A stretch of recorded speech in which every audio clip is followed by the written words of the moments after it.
want to get back, though, to the Philly Raptors game because the Sixers, we were wondering, Patrick, why it took them a long time to figure out that you do want to double Kawhi in the post. He's only averaging 35, 36 and shooting like 40, 50-some%. He did still manage to score 29 points, but the Raptors backcourt, Danny Green, Kyle Lowry, weren't able to take advantage of being open as much as they had in a couple of the previous games, and obviously Sixers were able to bring it on home.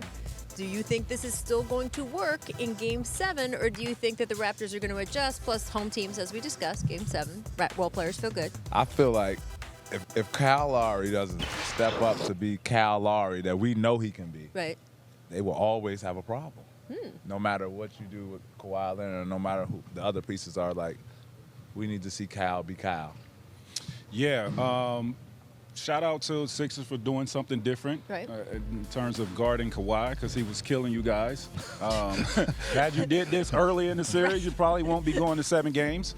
But I think it's a little bit too late. Okay. You know, as great players do, we go back, we watch film and see how these guys guarded us, see where the double team is coming from, see what counter that we can have for the next game. Kawhi's gonna have an answer for whatever double team that they throw at him. Right. And I think, you know, them going back home, having Game 7 on their home court, they're going to feel more comfortable and try to close these guys out. I really think Philly waited a little bit too late to start doubling Kawhi. What is it about Kyle Lowry? Because there's so many little things he does to affect the game that people who know basketball, you do see it. He has helped them in so many ways. Even this year, as he's taken even sort of a more step-back role to Kawhi Leonard. But in those big games, what do teams know about facing him in those games? I think people don't really understand, like, during the regular season, numbers are kind of flated up a little bit. You know, and he goes to the free throw line during the regular season, I think 7 or 8 times.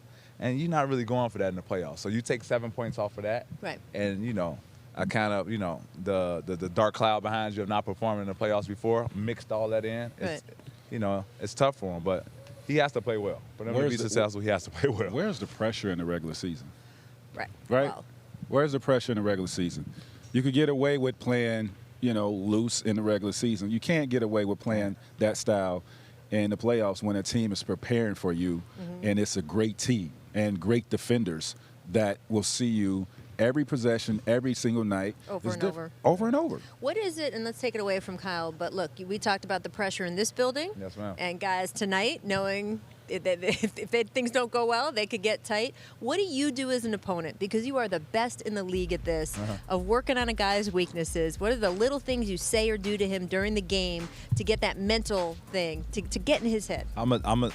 If it's someone struggling, I'm going to say it loud. And I'm going to make sure all his teammates hear it. Really? And I'm going to make sure, like, you know, it's no offense to anybody, but, you know, Draymond Green's not a three-point shooter. Right. I understand that.